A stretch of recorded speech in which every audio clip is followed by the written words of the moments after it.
Hello again, everybody. Welcome to Home Ice Advantage, and it's the Stanley Cup Playoff Edition. Really looking forward to this. This is Jim Fox from the LA Kings, and you're watching Home Ice Advantage, all hockey talk with Ted Sobel and Jonathan Davis.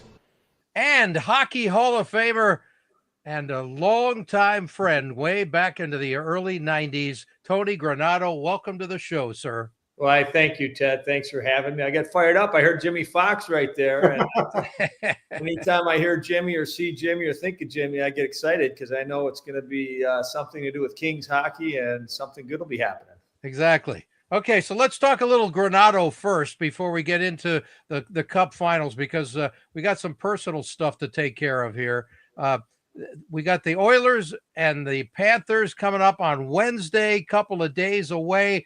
I want to discuss when we do start going with that, what's the advantage of a week off and who has the best advantage there. But in the meantime, Mr. Granato, you have one hell of a resume, sir. Hockey Hall of Famer in 2020. What was that like? Oh, it was special. I mean, when you get a phone call from President of USA Hockey, Pat Kelleher, yep. And he says, "Hey, you got a second to talk?" And I'm like, "Okay." There's no teams coming up. There's nothing really going on. So you're always wondering what the heck is going to be at the end of the call.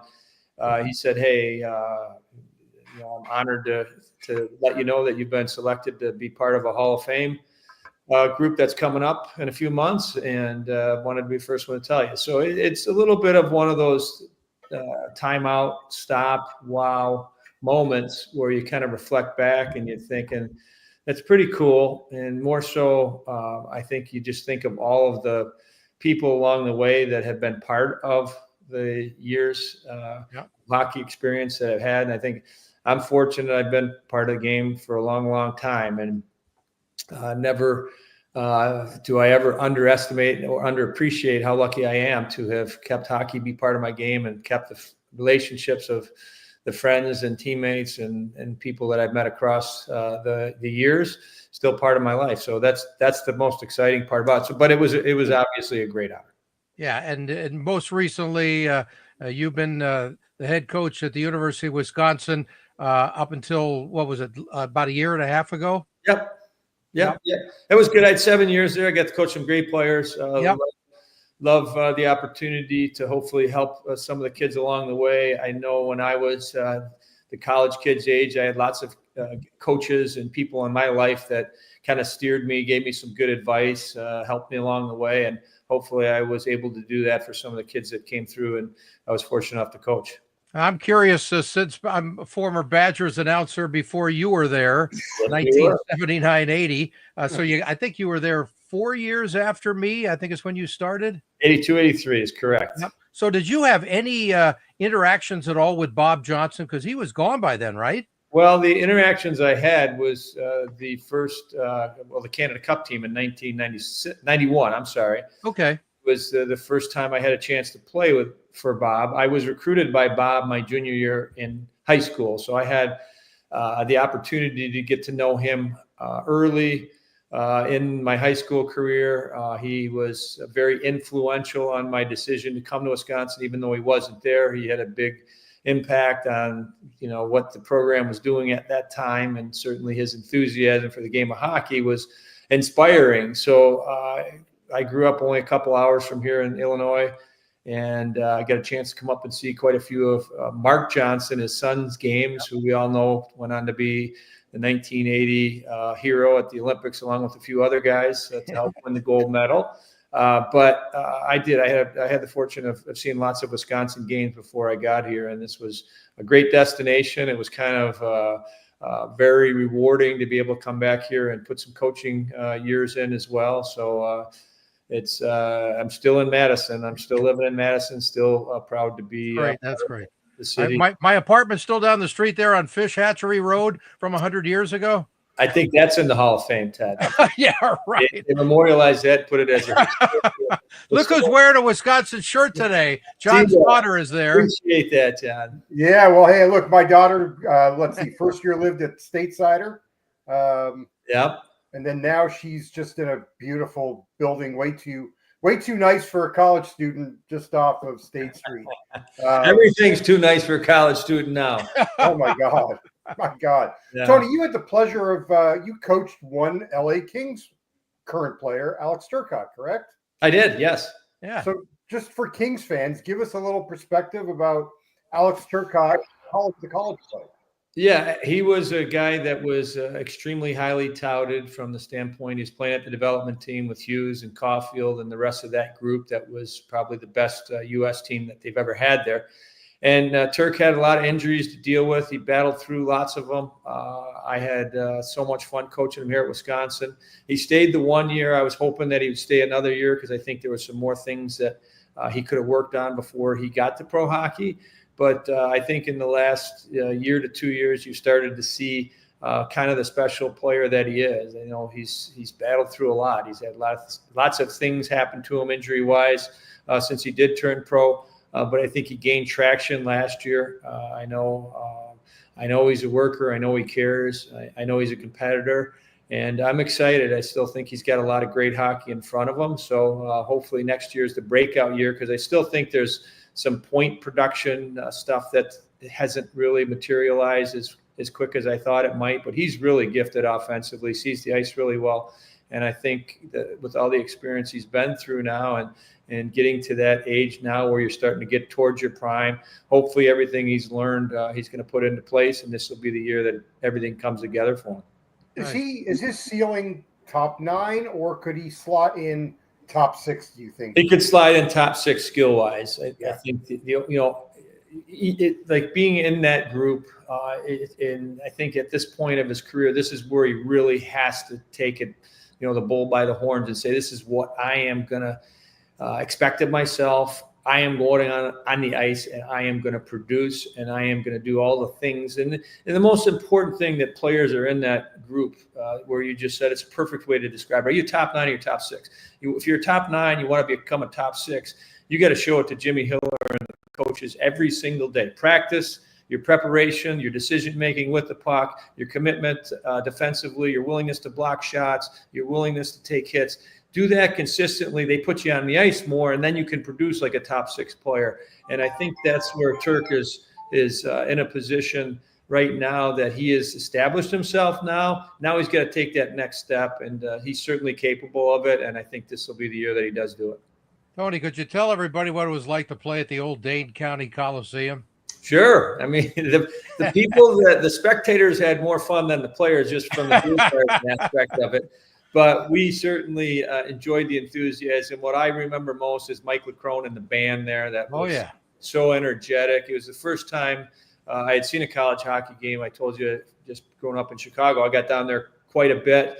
And when you walk in a building and you see hundreds of band members playing all the school songs and led by Mike LeCrone, and you see the energy and the enthusiasm of college athletic event, that was it, man. I mean, telling you, that was the big sport on campus for lots of years. Yep. And the old Dane County Coliseum, lots of great memories from being able to play in that, and most importantly, in front of the fans, and great college atmosphere for sure. An amazing story that I have. The first day I was ever in Madison, right after I got the job, and by the way, it was opened up by our Bob Miller here in LA, who used to be with the Badgers, right? When he sent my name over to WIBA down the street, WIBA radio, and said, I recommend Ted for the job, they almost hired me before they heard my tape, which was unbelievable. But the first day I was there, Tony, there was a preseason parade in downtown Madison for the hockey, a preseason. I'm on a red truck. I'm waving to the crowd. I didn't even know what street I was on. It was the first day I was ever there. Yeah, I mean, isn't that incredible, the enthusiasm? And it's lost a little bit of that, I'm sure. Pizzazz, right. With the other sports. Obviously, basketball is doing really well. We have to have a big football program now with the way college athletics is, with the financial part and the need for raising money. The football team has to be the priority.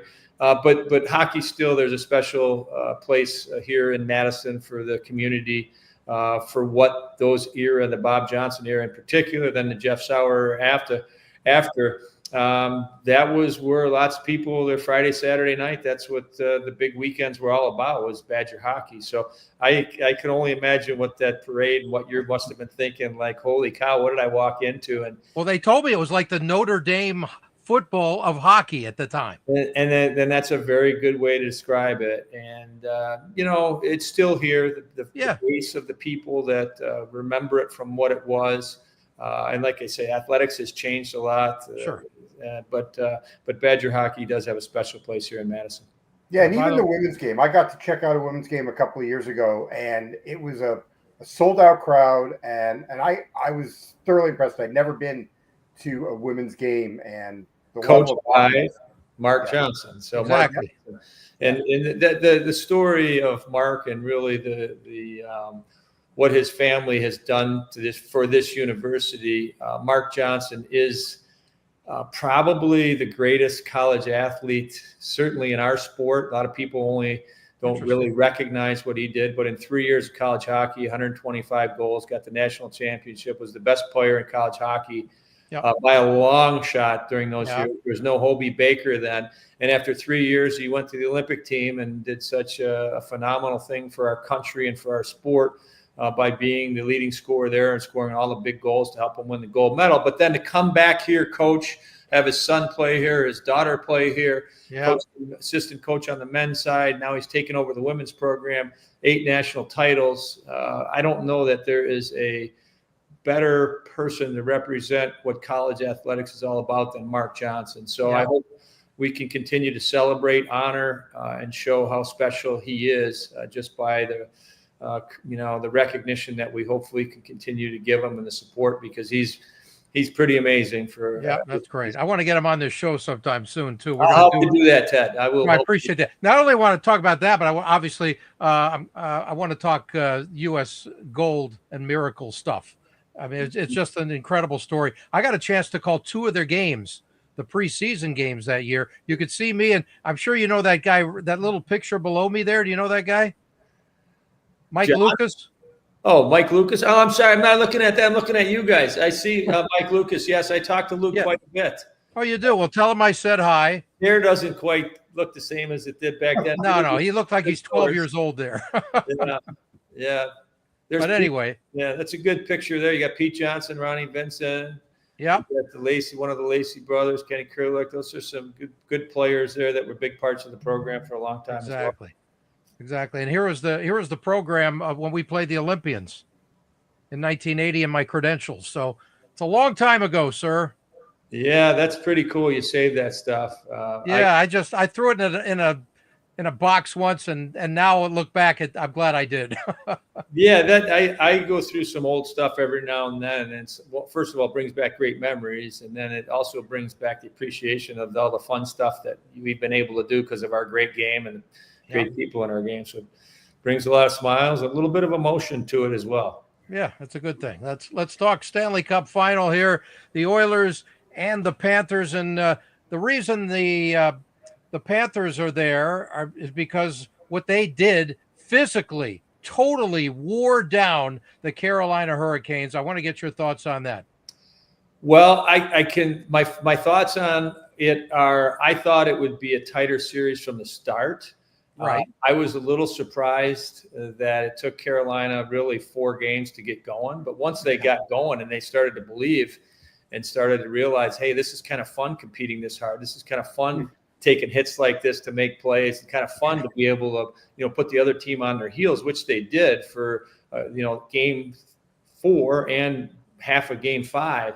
Right. Had they started on time, like I thought they would, or a little bit earlier in the series, I think it could have been one of the best playoff series ever, because those teams are both so intense and they play a certain brand of hockey, somewhat old school. I'd call it somewhat old school. And so it's unfortunate that the series went that quick. But again, credit to Florida by not allowing Carolina to get to their game until game 4. And that's just a team that, I'm going to go back and I'm going to say this. And it for me, the turning point of the franchise was when Keith Tkachuk called them all out.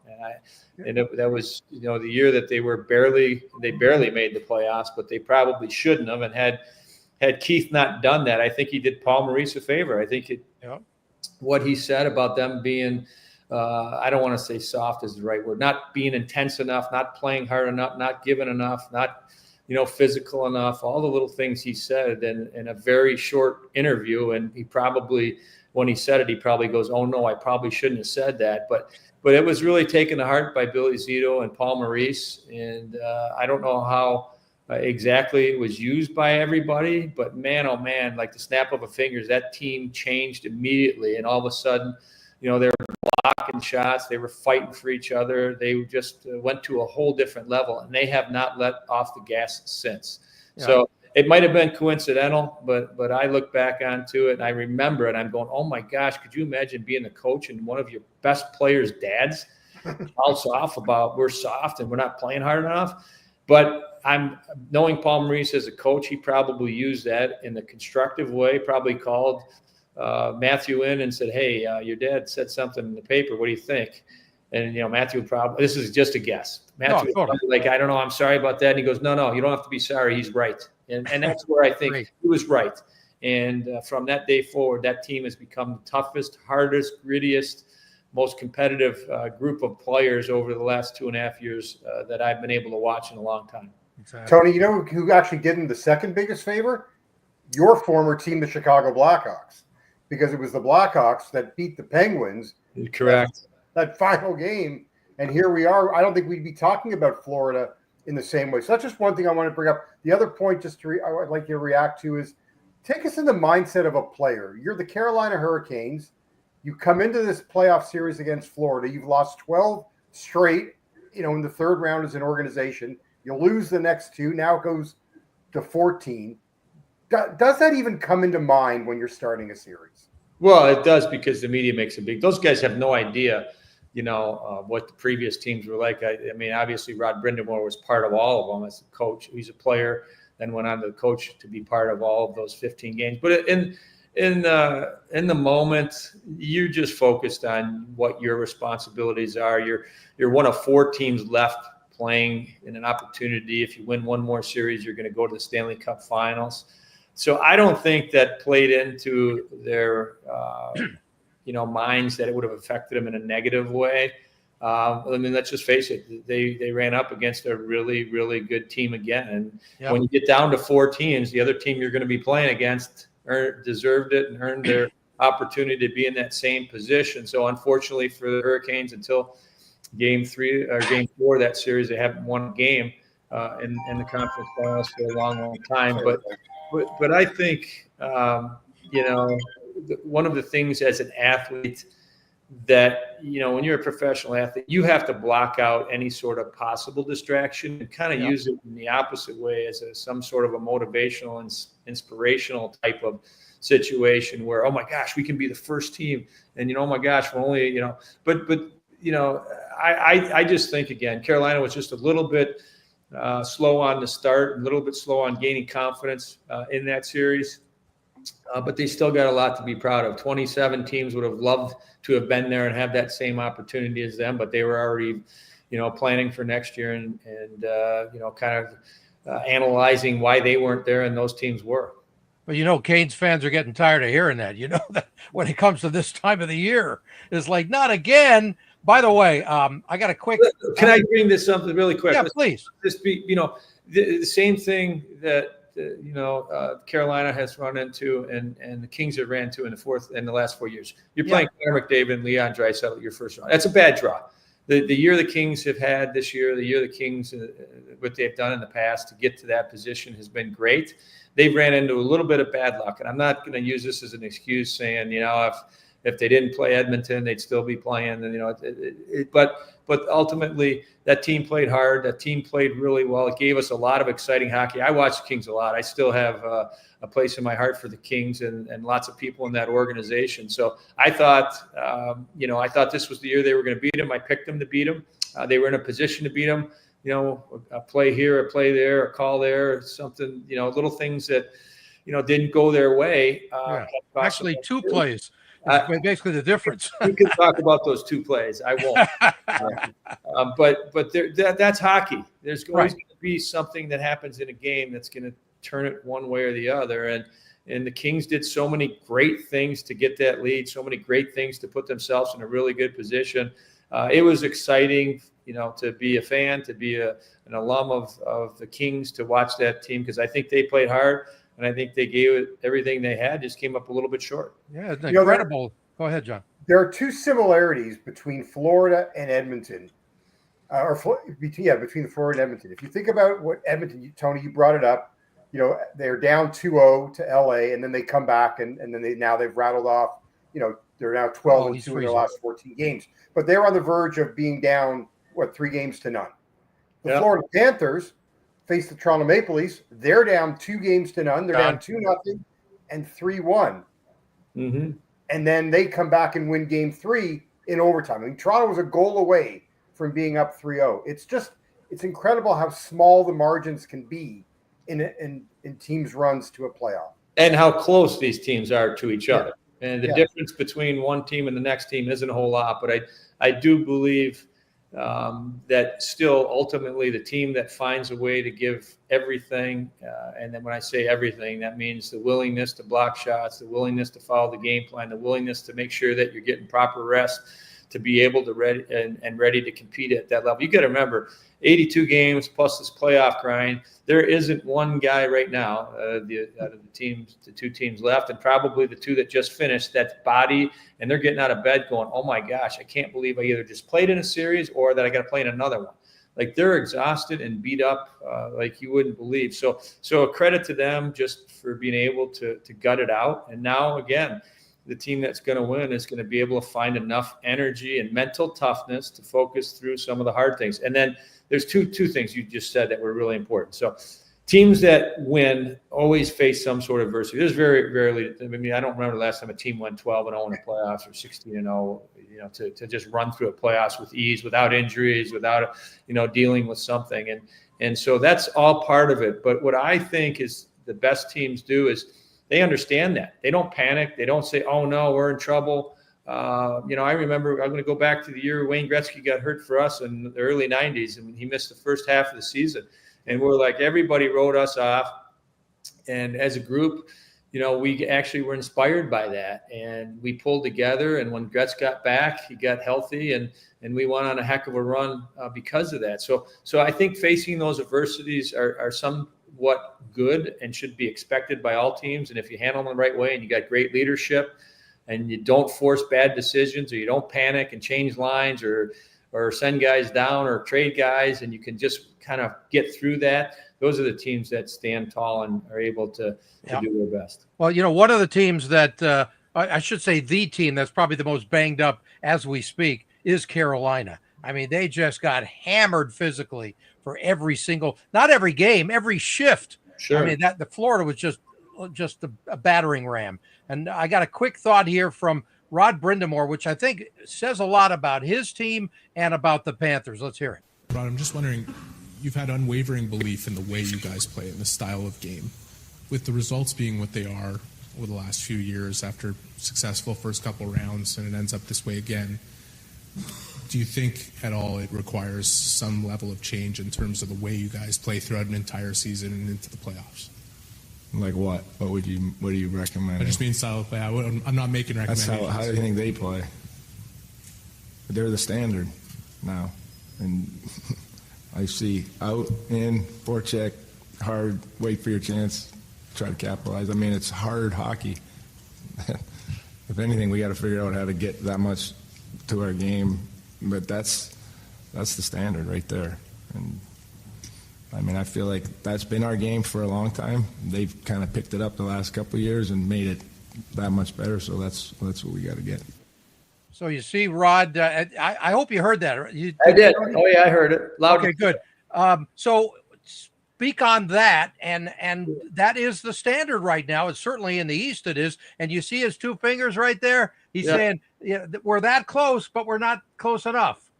Yeah, so I think there's a couple things. And first of all, I agree with his comment about it's the way it has to be played. But I somewhat disagree on the standpoint that we're not going to change and make adjustments, because there are always things you can do to try to create that, or to try to make sure that when they get to that point that they have enough juice in the tank or enough energy to be able to compete. And it could be as simple as less morning skates, could be as simple as change our travel arrangements, could be as simple ideas on just trying to mentally give the guys a little bit fresher look when they come into a game. So as they're hitting the ice, they just got they feel a little bit stronger and a little bit tougher and a little bit more energized than the other team. That's always been the trick for me when two NHL teams meet, is to try to get to the game and have your guys hit the ice thinking that they're more energized and feel better than the other team.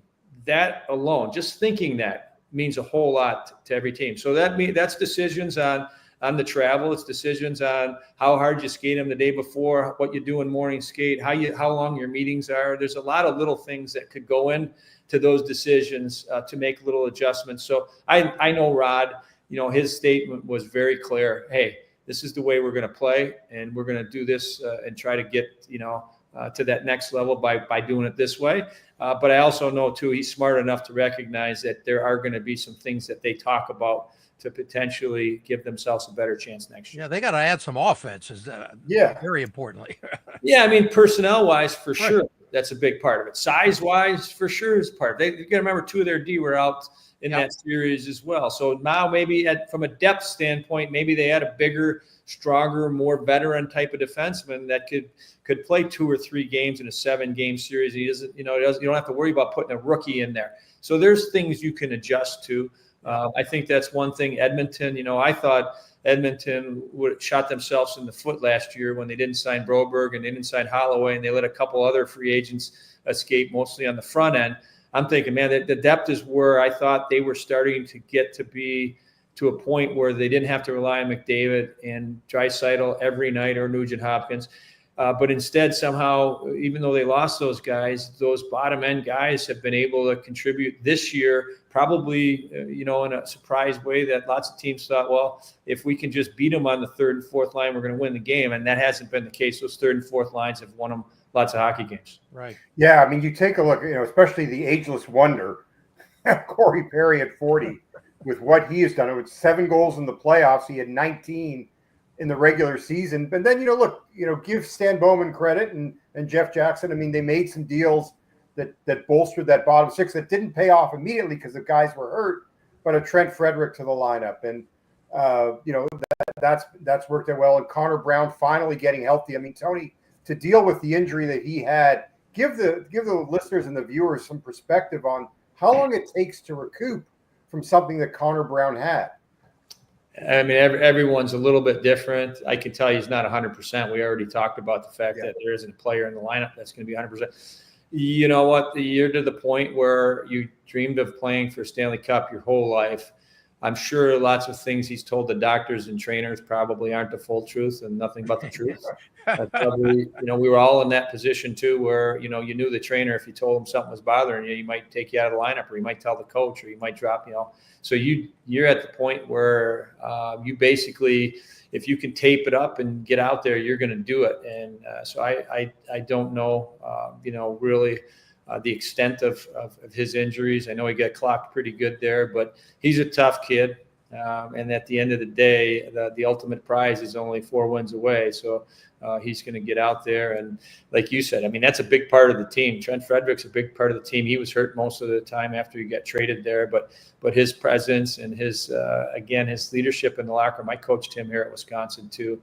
Along with Ty Emerson, who hasn't gotten a ton of ice time in the playoffs. But those are both character guys, and they're both, I'm sure, really prepared for this moment, whether they're in the lineup or out, whether they're playing 10 minutes or 15 minutes, it's not going to matter. They know what it's all about. And that's where you said it, Stan Bowman. I thought, I was underestimating the decisions he was making, thinking that Edmonton might have some trouble depth-wise, and that's been the opposite. Well, I mean, in fairness, I mean, they did lose 2 key players, and it took them a while to get back to, being able to replace them. And ironically, hey, Kasperi Kapanen was a Blue who they claimed off waivers, so they can. Ironic, isn't it? Yeah. You talk about injuries. What's the worst injury that you had to gut through during a playoff? I don't know. I mean, like I said, every single player. The bottom line is, if I could lace my skates up and I thought I could help the team. I was going to find a way to get out there. You're a hockey player, baby. Thank you. Even if someone else had to lace them up for you. I don't. One thing I don't like, and this is probably the old school in me. I don't care if someone, at the end of the season says, "Oh, I had a sprained ankle, or I had a dislocated finger, or I had this." So what? You're a hockey player. You play. That's what you're supposed to do. We don't need to know about what you had. Every team and every player, and on this planet that plays 82 regular season games and goes into playoffs has something that's bothering them. So I don't. There were injuries that I would love to have not had going into playoffs because I know you would have been able to perform a little bit better, or whatever. But there's lots of playoff times where the coaches would know that you were injured. You wouldn't practice in between games. You just play the games, and the doctors would figure out how to make sure you felt good enough to get out there. So but Tony, it always comes down to two words: you're either injured or you're hurt. Yeah, right. And injured is one thing. Hurt, to the point where if you can't play, or if you can't give your best. So Thomas Sandstrom, you'll remember this. Yeah. Thomas Sandstrom was the most important player on your team for 2 years, in my opinion. He was in Edmonton. Craig Muni hit him with a hip check. He had a crack in his kneecap or under his kneecap. He was my, I would say, running mate from the standpoint we got traded together. I idolized him for how hard he competed. I wanted to try to be the same type of competitor as him. I learned a lot from him. And he had a knee brace on. We were watching a different game together. And, he took his knee brace off and he starts moving his leg around. He goes, "I don't think it's broken. I think I could do something. I'm going to see the doctor." He went and saw the doctor tomorrow morning and said, "Redo my x-ray. Let me put a brace on me and I'm going to try to skate." He came back and played. So I'm telling you right now, and there are lots and lots of guys that have undisclosed injuries that they'll never say because what you just said, that they're hockey players. Yeah. And I get it. Today, the teams want that list to be out. That's part of the way it is now. But every one of these guys are playing with some sort of thing in injury that they wish they didn't have. Exactly. I want to ask you about one of the great goals that ever ended a series, and that's the Barkov incredible pass here, where he is standing in the corner, and I've got a few segments here. We could just move it along, and there he is squeezing between two guys, and you barely see the stick at the lower left-hand corner sticking out. That's where Verhaeghe's stick is at the time where he's getting ready to make a pass. Yeah, that's a beautiful picture. So it's the ability. First of all, you got to remember, and this is something that Florida knew way before that game. They're man-on-man and D-zone coverage. So for Barkov, there's Sasha Barkov. He is such a big bull. You can see is that Orlov 7 that's behind him. Who's behind him, chasing him out of the corner? But whoever, Eric Robinson and Orlov.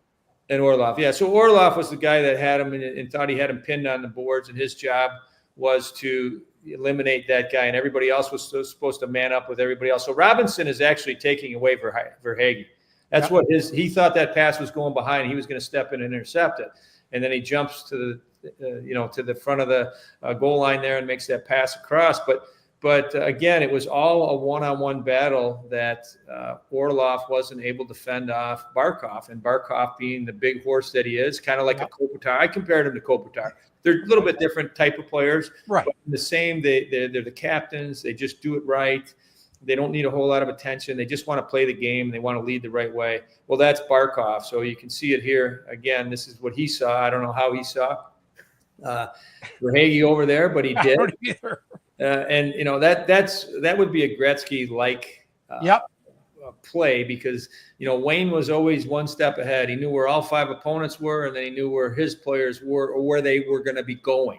That's the thing that's different with Gretz. Gretz always could anticipate where his players' next move would be to where they'd be, and sure enough, lots of his passes were made to areas that his players were going to go to before an opponent would, and that's why he has more assists than everybody has points. It's still incredible. I think that's the most underappreciated word is anticipation.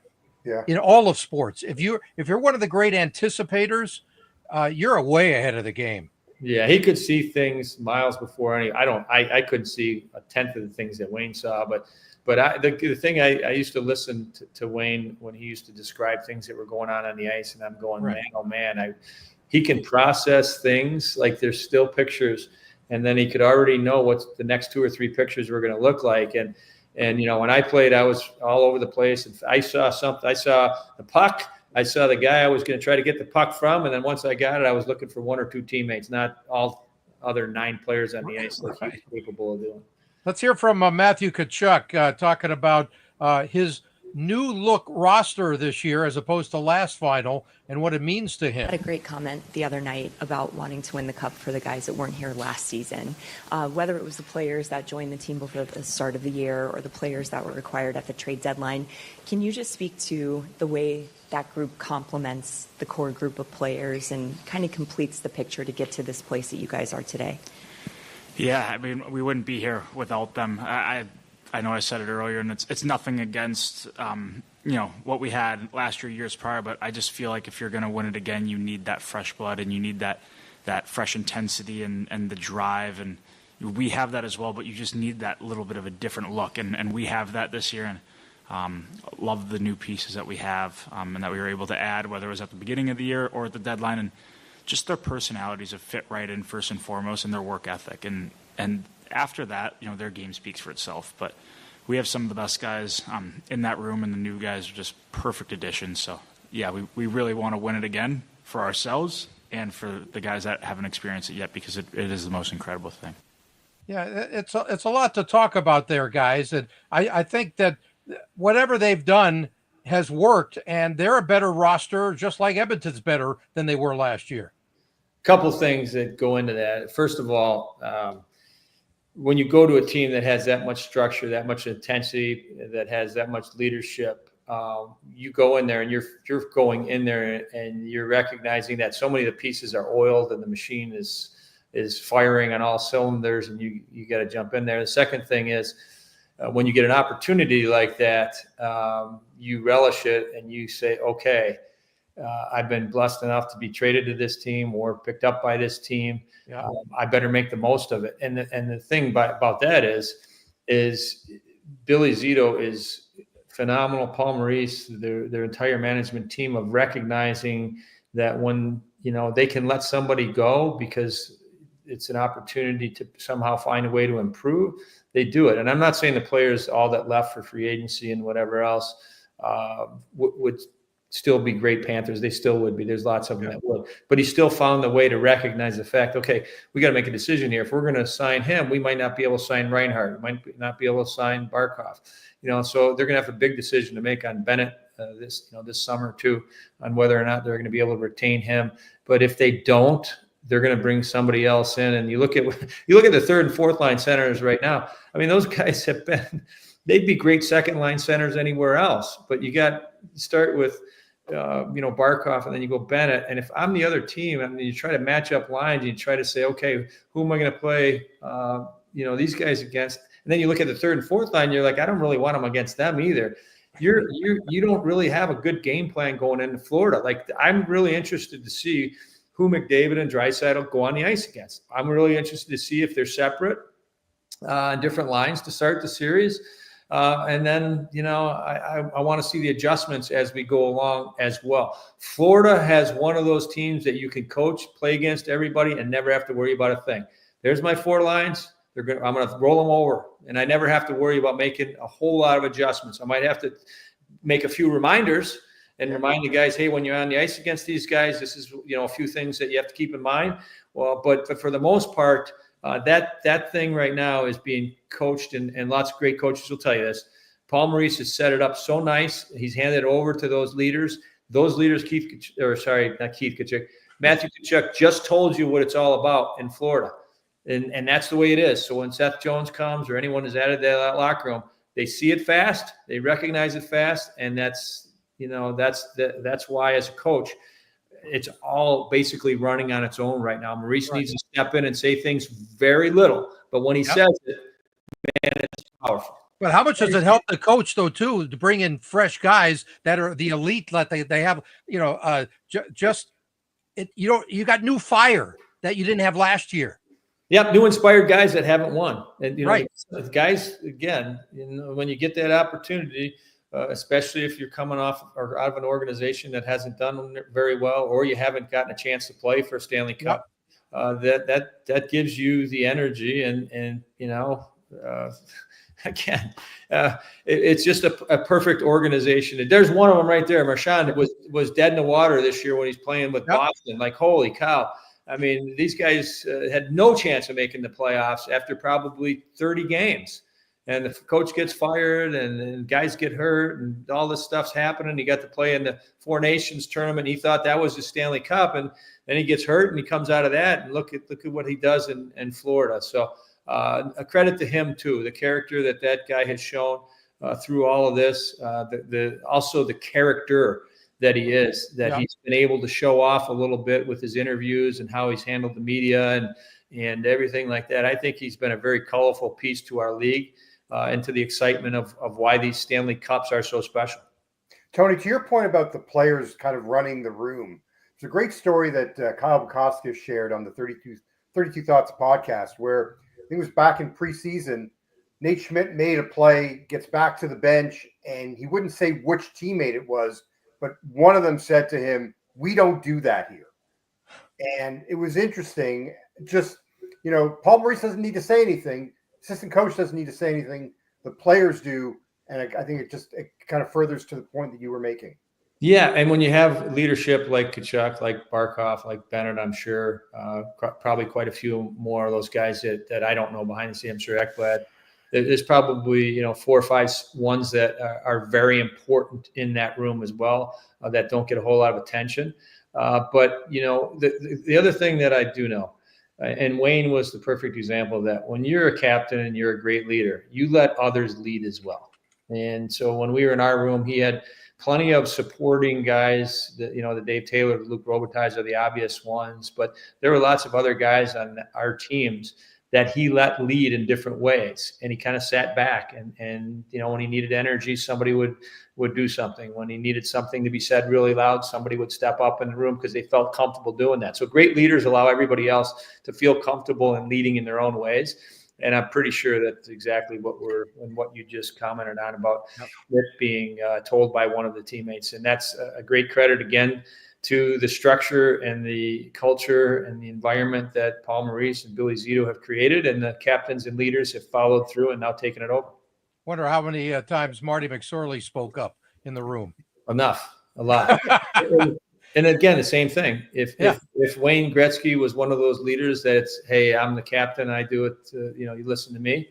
No, and Marty had to plenty of times, and that goes a long way. It makes you feel a different part of the importance of the locker room, of the everyday grind of what it's like to be part of a team. So I learned a lot from Wayne. Not only we talked about the skill and the vision and all that stuff, but more so the little intangible things like that, and being a captain again, and having Wayne kind of teach me the way of what it was supposed to be like was a big part of it as well. Let's talk about the Cup final goaltenders, because you don't win without a good goaltending. A guy doing his job the way you expect him to when the whole season's on the line. And this guy's been pretty good for Florida. And disappointment that Freddie Anderson there wasn't able to take his team further, but we already know why. Yeah, Bobrovsky, the one thing I learned about Bobrovsky, and this goes back to his Columbus days, he was the one guy that would always do more extra. One of those teammates, when you're a goaltender and you're a starting goaltender, it's hard to stay on the ice after practice, but guys always want to shoot on goalies. They don't want to shoot in an empty net. They don't want to work on their shot and shoot it into an empty cage. Bobrovsky, from even when he started, even when he was playing 50, 60 games, he would stay out on the ice till the last shooter was off. And every teammate that ever played with him that spoke to me about him, because you always, want to know what that guy's like. So you ask a lot of questions, and I always got the same answer. Man, oh man, he's the greatest teammate. So I think he carried that over to Florida. I think there were some, some critical moments of his career where it didn't look like it was going great, and he's kind of established his footing there. And there's been some moments when he's not been in, and you thought, okay, he's going to be a backup now, but he's certainly taken that over as being a all-star type of goalie that's ready for any high-performance game or any big save that's needed. He's been there. And then in the other net, because I'm sure we're going to get there with Stuart Skinner, that is probably the best story in the playoffs for me. I really appreciate the fact that he's been able to bounce back in the way he did. It was very much a possibility that he might not ever play a game for the Edmonton Oilers again after what happened to him when he got pulled. And then sure enough, we need you again. It was kind of the fear of what the Edmonton fans were saying, mostly probably not his teammates, because I think his teammates have a special love for that guy. But I think everybody on the outside was thinking, okay, this is going to bust. Something bad's going to happen for the Oilers now that they're going to have to rely on Skinner. And I can't tell you every single game that I've watched him and watched his interviews. More importantly, I got a lot of admiration for that guy. Yeah, me too. Really, I love his interviews. He is so open and candid, isn't he? It's fabulous. He's not hiding anything. Exactly. He basically, he gives a lot of credit to his teammates. And there's some other people there besides his teammates that I look forward to hearing about later on that kind of helped him through that, kind of helped him get his mind back in the right place to be able to jump into the playoffs like he was asked to do. So I think there's a lot more to be said from him. Hopefully someday he's able to share that. Yeah, I think with Skinner, it's interesting. I heard a story today about when he played for Swift Current back in 2018 in the playoffs. He had a similar run. He had 6 shutouts in the playoffs, but in between he had some bad ones as well. And the other thing that I think doesn't get talked about enough, or maybe I'm being here in the U.S. as opposed to being in Canada and hearing it all the time. But if you're not in Edmonton, maybe you don't realize that he's an Edmontonian. And this has got to be something very special. Exactly. That's a good point. That's the best part of the story in my mind. Yeah. And so it is pretty interesting. With Bobrovsky, Tony, 2 things that stand out for me. The tradition that he has where he gives out 2 bottles of wine after a shutout to every teammate. He did that during the regular season, 3 bottles during the playoffs. Really the admiration that he has and respect, for his team and helping him. And then last year it was Steven Lorentz was the guy that was his shooter that got him ready for games. I don't remember who it is this year, but I'm wondering, through your years, was there a player, for the teams that you played with that got a goalie ready each day for a game? I think every goalie's different. I got to ask Kelly Rudy that, because I thought Kelly had they get their own routines, whether or not they have a goal, somebody warm up. I'm sure they do. I was never that guy. My shots were too wild, and I had too much. I was running all over the place trying to get going. So they didn't want me. I wasn't calm enough to do that. But I'm sure Kelly had someone. I don't know. Might have been Luke. Yeah. But he had someone that would shoot, So I think some guys liked, 4 on the left pad, 4 on the right pad, 4 on my glove, 4 on my blocker, and okay, I'm good to go type of thing, just to get in the routine and feel a couple pucks. Maybe it wasn't Luke, because Luke liked to shoot high. I think Kelly probably chased him around the rink a few times, took a few shots over his head. But every goalie usually has somebody that they like to warm them up. I love, Luke. We all know him as Lucky, but I think that I remember Luke had the line that, what was he, 7-Eleven? Always open? He had that line, and he had selective hearing, because I've told this story a lot, including his jersey retirement night was, he would, the coach would be yelling, Luke, and he would skate farther away from the bench, pretend like he couldn't hear. And if he was playing left wing and that was the bench side, he'd always come back in the D zone on the right side. But I always told him, I had him a lot of times. I changed for Luke. And I always told him, I said, Luke, don't worry about it. You're better at 70% energy than I am at 100%. If you want to stay longer, because you probably have a way better chance of scoring than I do, you stay out there as long as you need to. And he was one of those players, wasn't the greatest skater. We all know that. We've seen and documented it of his report from his draft year when scouts were saying, well, he can't ever play because he can't skate. Yeah, when the Braves pitcher Tom Glavine was picked ahead of him. Yeah, exactly. And the other the thing about Luke is though the heart part, the character part, the ability to score goals. I mean, he taught himself, if I'm ever going to be an NHL player, I have to be the best at this. And certainly he was able to be the best left winger from a goal scoring standpoint in our era. And you know, he's certainly going to be one of those left wingers. Is going to be one of the greatest ones of all times as far as being able to score goals. How about the long shifts? Last one for me here is I was in San Jose for the final game, and the fact that they wouldn't, the team would not let him off the ice. I don't know if he was out there for like 3 minutes that night. He could do it, no problem. Yeah. One more story like that. Yeah. Mike Keenan in the Canada Cup, I think it was 91. In fact, it was 91. Luke was on there for like a 2-minute shift, and then he wanted to come off for a change. He said, get back out there. And he made him stay for like 4 minutes, just like that, but for different reasons, because he was mad at him. He said, you want to think you can play? And Luke's like, okay, no problem. I'll go back out there for a couple more. And yeah. Okay. How about, I want to ask you, what the loss of Zach Hyman means in this series? Because as John and I have talked about the last couple of shows, how he's not just been an offensive guy, because his season is off from last year by a ton in the stats department. But he was Mr. Hit everybody in these playoffs. That's the one thing that shocked me. And I watched him. I knew he was playing aggressive and physical and in your face. Right. But I had no idea the numbers that he was putting up for. He's blowing away everybody else as the amount of hits he's been able to have per game. And that's again, it shows you a couple things. One, Connor McDavid last year, the anger and the intensity and the competitiveness at the end of the season. And he jumped in and chimed in, something in that locker room that we all saw, which was such a privilege to be able to, kind of hear it from a team like that just got defeated on the, almost won a Stanley Cup. And they were still able to send messages to one another in that moment. And I think that was really, really important for the Edmonton Oilers and any team to learn that there's always a moment that you have to take advantage of. And, most people at that point would have been giving each other hugs. Oh, we were so close and blah, blah, blah. There needed some business to be talked about. And McDavid said enough things and enough harsh words to say, we're going to be back, and the next time we're going to be more prepared and more ready. And so Hyman, I'm just going to use this as an example, remembered that moment, remembered as this year went along, okay, it's time that Connor asked us to step up and to do some things out of character to make sure we left nothing out, we left everything on the ice, and we didn't leave. Great example. A chance. So I think that's really was the moment for me. That and like I said, there were lots of changes in that locker room for guys that they lost that I thought was going to be irreplaceable, that I didn't know if they'd get back to this moment.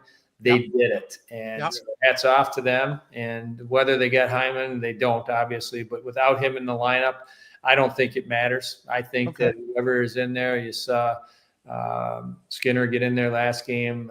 There's plenty of guys that, again, you're playing for a cup. So it'll be, and sometimes the guys that don't play, this is another good point here. By the way, look at this freaky accident here. I don't know if it's broken or whatever it is on the wrist, is what I understand. But I mean, this was like, he was just skating by and all of a sudden, boom. Yeah. He looked like he kind of got out of the way too, but he gets stuck in there and right. It caught a piece of it and cracked something in there. But, I just think that the guys that weren't getting a lot of ice time, they have an advantage if they mentally are prepared. They are fresher. They are less banged up and bruised up. They should really be cherishing the moment, not thinking, oh, my God, I can't believe I only played 4 playoff games or 3 playoff games at this point. No, you actually have an advantage on the other team, and you have a chance to insert some energy and some jump into your team's lineup. And now you might be the most important piece or player in your lineup to give a team a chance to win a cup. So I think that's the way that those players that are getting in the lineup that haven't played a lot this year should be thinking. And I think, just to that point, to follow up there, Tony, when Victor Arvidsson got inserted back in the lineup, what impressed me the most was 3 minutes left to go in the game, in a tight game, and Arvidsson's out there. The fact that Chris Knobloch trusted him, even though he hadn't played forever, I think that's the message that sends to the player and the team, that everybody matters.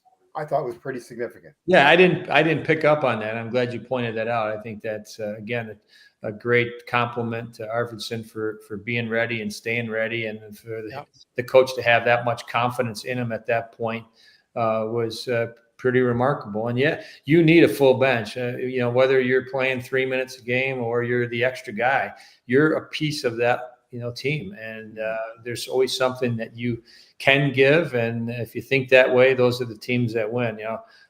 So I'm excited to continue to analyze and watch this next series. I couldn't tell you who's going to win. I can tell you it's going to be great hockey. There's going to be lots of those moments, wow moments. From the skill that's being shown, but also the game-changing momentum things that happen, and some guys that do what you just said Arvidsson did, and other guys will probably be like, oh, I didn't really know that guy was capable of doing that, and then they come up with that big play. Yeah, how about Corey Perry, though, what he's adding here? This is one of the great stats of all time here. Most playoff games since 2000. And look at that. He's got more than all those teams. And those aren't just powder puff teams. Those exactly. 2 Stanley Cups there, 3 there. Boston the old Cup. Man. You think it seems like the Sharks up until a couple years ago were always playoffs. So was Dallas. I mean, that's really an incredible graphic that you have up. It's right. But he still only has 1 cup, and that was with Anaheim, more than 15 years ago. So he's had his chances, and boy, what an opportunity to do it one more time. Yeah, and that's probably why he's still going. I mean, he came to Chicago for a little, thinking that it might be his last stop, and he can kind of go out trying to help, Connor Bedard with his jumpstart his career, and then he ends up in Edmonton back-to-back years in the finals. Yeah, absolutely. All right, so we're down to the Cup final with the home team being the favorites, John. Yeah. We need to talk about helping us out. John's going to make us some money here.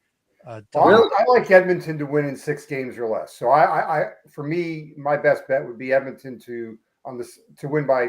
I took them on the series spread -1.5 games. I think that's where I'm leaning. I don't think we're going to go 7 this time. Okay. I disagree. I think Florida's going to win it in 6.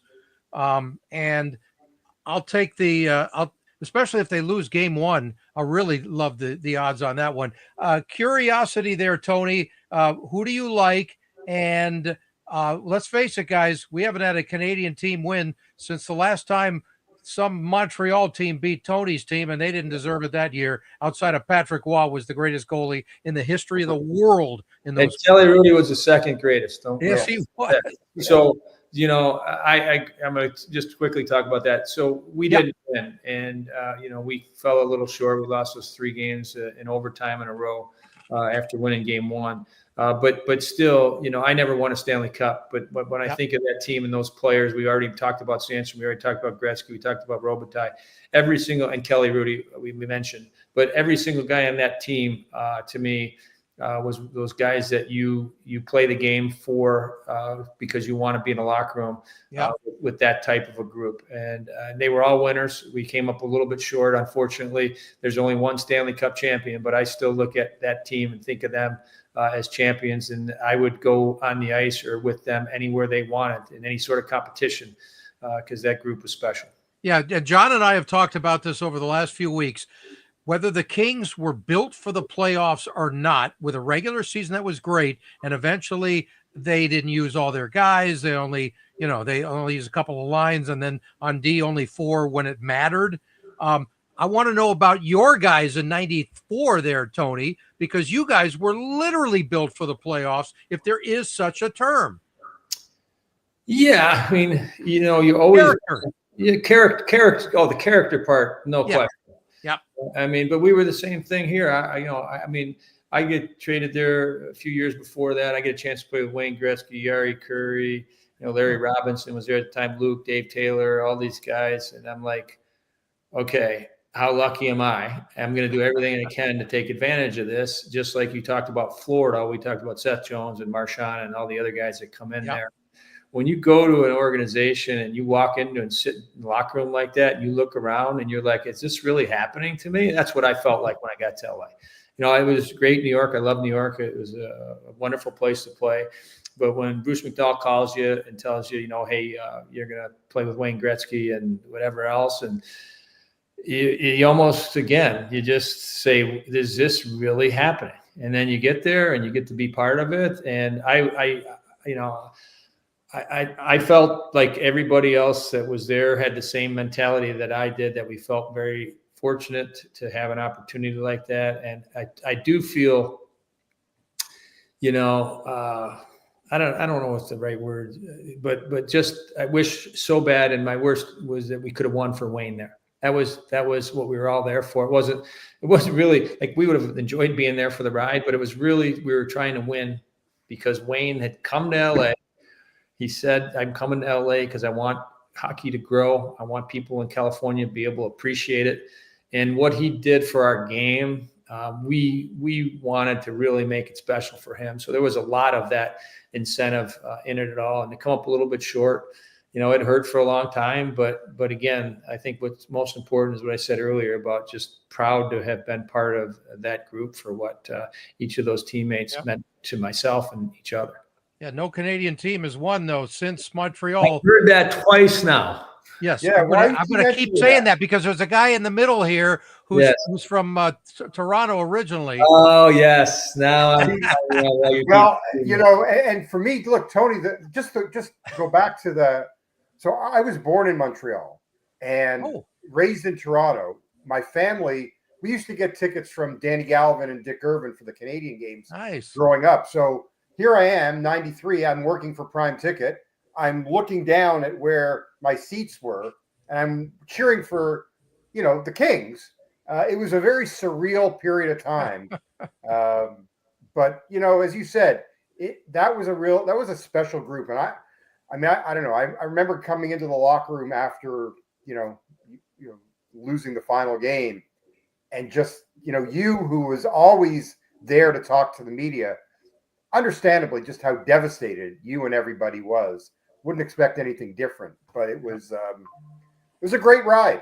It was a great ride. And it's one of the great runs in my lifetime, especially Game 7. We're going to do a separate show on this, Tony, with your teammates from 93, 94. But the bottom line was Game 7 in Toronto. I have never seen a better game ever. Well, unbelievable. There's lots of stories that go into that one, but and again, we'll get into that another time. Yeah, just really quickly though, you remember the people that were writing articles that Wayne's slowing down and he might. Had the piano on his back, right? That whole thing. I think that might have been. I better not say it in case it's the wrong guy, but I think he's still one of the active reporters and names that said that. And you don't do that. You just don't give Wayne more fuel or more things like Michael Jordan. Michael Jordan used to be inspired by, things that he would create himself to try to get motivated to be able to, go out and perform to the expectations that nobody would expect him to get to. Well, Wayne's the same way. You question one of those players like that has that much drive and that much talent, and that's what you get. You get a 3-goal performance and onto the Stanley Cup we won. Yeah, and he said that's the greatest game he ever played, and you can't doubt that. I vouch for that. I mean, the one goal, the bank shot. Did he bank it off on purpose? I don't know, but who cares? Only Wayne would know that he did do that or not. I think that if anyone could have done that, that would have been him. But the slap shot goal over Potvin's glove there in the second period, phenomenal. The play Marty made in the first one, phenomenal. It's so funny because this is one I remember all of his plays. I don't remember any of mine. That's so weird. I remember all of his. Well, they were slightly important. Let's put it that way, right? Yeah. No. Okay, so who are you leaning towards in this series here? I'm not going to get in between you guys. I don't want you saying Tony said that my team was going to win. I'm going to call it. I'm going to say a Game 7. And then I'll say flip a coin. How's that? So I'm predicting 7 games, and it will be one of the greatest finals that we have seen. Not that I don't know that we've seen not a great one. This one might be the best of the best. That's what I'll predict. Here's one prediction I think that is very safe. If the Florida Panthers do repeat as back-to-back champions, Connor McDavid will not win the Conn Smythe for a second consecutive time. Probably true. So if you're going to pick a Conn Smythe for Florida, Bobrovsky, obviously, Barkov, obviously. I like Sam Bennett. Sam Bennett could be one of the ones. Yeah, why not? Well, that's a good price too, isn't it, John? Yeah, 39-1. Oh, wow. There you go. Bennett. There you go. So there's the dollars. Yeah. Well, do you have one key though in this series that stands out the most, Tony? Well, the key for me is against anyone that plays Florida. Are you able to break the puck out of your own end? Okay. So if you looked at the Carolina series, games 1, 2, especially 3, they were rattled. The D would turn and they'd just throw the puck away, or they'd skate the puck to their partner and kind of hand it off to them. And they put themselves in really bad spots, which Florida just absolutely thrives off of when they see how they affect the other team's defense going back for pucks. So Edmonton, I think early on, they've done a really good job so far in the playoffs, being able to sustain a hard forecheck and be able to turn it into speed really quick. And then that's where they've gotten a lot of offense from their own end. I think that Florida is going to try to early on establish that. Edmonton has to have a plan on how they're going to get out of their end. And I don't think their plan should be necessarily to try to create chances off of that like they did a lot in the last series. I think it should be just let's make Florida have to go down and back the ice. And then once we get in the offensive zone, there's a lot of good things that we can do. So I think little simple plays, they might be rims past the forecheck where you just chip it to the neutral zone. And even if Florida gets back and turns it around, at least you're making them go back. And so I think that's key. Okay. Last thing real quick is the week between games. Is it an advantage for either team, do you think? Who's the team most banged up? I think both teams can use it in positive ways. I think both coaches are telling them and doing what they need to do to make them think that. It goes back to the earlier point that I said, in an NHL game, you want to go out on the ice and feel like you're the freshest. I think that's the same strategy that both coaches are having. They're trying to make it look like these days were right for us. We were able to practice a little bit more, maybe implement what I just said. Maybe Edmonton's working on handling Florida's forecheck and the extra couple of days of being able to practice in between games, give them that opportunity. And then on the other side, Florida's, cranking up the fact that, hey, this is how we're going to start the series. We get a couple of days, we're going to go to Edmonton a little bit early and we're going to settle in. And the part about starting on the road, this is something that I learned in playoffs a long time ago. Starting on the road, there's a lot less distractions and a lot more ability to be with your team 24 hours a day. At home, there's family coming in, everybody wants tickets. You get a lot of noise that's a little bit outside. As a road team, you go to the hotel, you're with your team, you're in your team room together, you're icing down together. It's just a continuation of the locker room that goes into the hotel. I think that sometimes is a little bit easier to keep the focus on the little things that you have to do, and especially early in the series. So I'll give a little bit of an advantage to Florida in game 1. So that means you probably should think the opposite's going to happen. Well, the big thing for Florida, Tony, is there a Dairy Queen near the arena? I'm interested to find out a little bit more about that Dairy Queen thing. So me too. He teased us a little bit about it. Wayne was the hot dog guy. He liked his hot dogs from the concession, right from the concession, no special place, right from the concession. He was big on the hot dogs during the game. Between periods. That was his between period snack. Wow, that's a beautiful thing. Well, look, the bottom line is that we got ourselves a hell of a matchup here, and it really should be one of the best final in a long time. Yeah, get excited, fans. I mean, the only unfortunate thing about a Stanley Cup Finals, that means the season's over. And then it's the draft, and then it's free agency, and then I guess there's still, this year we've been blessed with the Four Nations tournament. We've been blessed with the World Championships, the U.S. coming up with that. The women U.S. came up and won. The sled team just won. Like, there's a lot of good things happening in the United States for the hockey, and where it's, we've talked about 1980 a long time ago, but there's been only some intermittent, some few scattered different eras that teams stepped up. Now it's straight across the board. It's at the World Junior level. It's at the national level, and so I think USA Hockey's come a long way. I think that's something to celebrate in this Big season time. as well. So lots of good things, and and then the draft is in LA. Let's not forget that. That's going to be exciting as heck to have the first rounders out there, and we'll be doing it in a few weeks, I guess. Yeah, we'll see you here in a few weeks. The rumors are going to start flying, though, news-wise, this week in Buffalo with the Combine and everybody there. That's going to be rather interesting. It is going to be interesting. Schaefer's probably the clear-cut number one. I don't think anyone's going to step up and say somebody else deserves to be number one at this point. But after that, it's Misa too, probably. And then I think there's a lot of interesting things that can happen. But there's a lot of players I watched at the U18 tournament. I watched the World Junior tournament, so the U20 and U18. There's a lot of great prospects in this draft. They might not be the guys that are going to step into the lineup next year and have a big impact, but there's some really quality players, again, like every draft has. But I've had the good chance of being able to watch a lot of these kids that'll be going to putting their NHL sweaters on for the first time on June 27th and 28th. There you go. All right. Well, it's great having you again. Tell when you talk to Kelly Rudy next time, tell him he's coming on our show. I spoke to him a couple of years ago. We're going to do this. Dave Taylor's already said he's ready to do it. We're going to have some great stories about that 93-94 team. Yeah, those two are different type of characters, but they both sensational human beings that have stories and different moments of their careers that would be exciting. I'm going to listen for sure, or watch. Do I get to watch? I can watch and listen. No, you're in it. I'm in the same show with them. Show. If you're not, then screw you. Oh, if you get Sandstrom, I'll be on with Sandstrom for sure. I don't know how to reach him. You get him. He's hard to reach. Yes, I understand that from a Swedish reporter friend of mine. Yes, but I'll go on if you want me on with Kelly. Oh, of course. Of course, I would go on with those guys. Oh, it'd be great. And tell hello to the entire family. Oh, look at these Granato hockey families. Get that one at. I'm all over the place. I look Send for me everything. that one. I don't have that one. My mom would like that one. I haven't seen. I've not seen that one.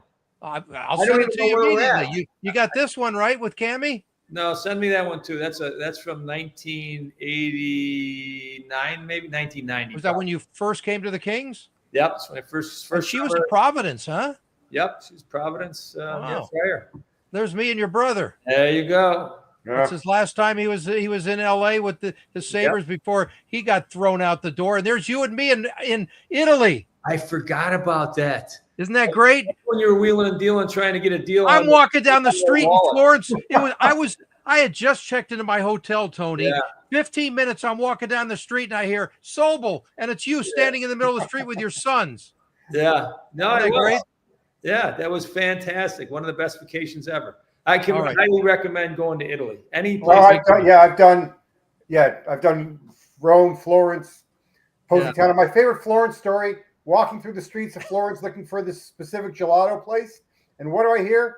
Is Bruce Springsteen playing a concert, and the security guards letting us in a back door. Oh, he was there at the time. Yeah. Oh, that's great. Nice. And Tony, I think you told me at the time that was the first time you'd ever been to Italy, and you were dying to go. I went there. I went back to the Amalfi Coast last summer. Beautiful. Ago, so. Yeah. Positano? Huh? Did you do Positano? Yes, we did. Positano. Yeah. I can't remember all the names, but yes, we did. Capri, probably Capri. Capri, whatever. No, it's Capri. Really? Oh yeah, no, Capri is what Italian. Yeah, well, you better learn, baby, because they were all over me for that. Okay. Anyway, great show, guys. Appreciate it. Thank you. Enjoy the Cup final. We'll talk soon, Tony. Sounds good. Have a good one, you guys. Enjoy the Go Badgers. See you in LA. Yeah, thank you. We'll see you in LA. Wait, when you come, if you need anything, let me know.